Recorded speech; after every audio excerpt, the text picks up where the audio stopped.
Hello and welcome to Skills and Trade. In today's exciting video, we're going to polish this aluminum tray with the Jenolite Metal Polish, which interestingly enough is actually a liquid polish, and we're going to use it to reveal a mirror shine.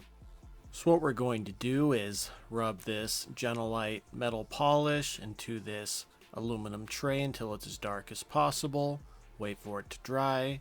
Then we're going to wipe it away with another Scott Blue shop towel to reveal a mirror shine. Jenolite is very easy to use. It doesn't just clean and shine the aluminum, it's formulated to be non-flammable and leaves behind a light protective film that helps reduce fingerprints and slow the return of oxidation. And I just want to thank you all so very much for watching.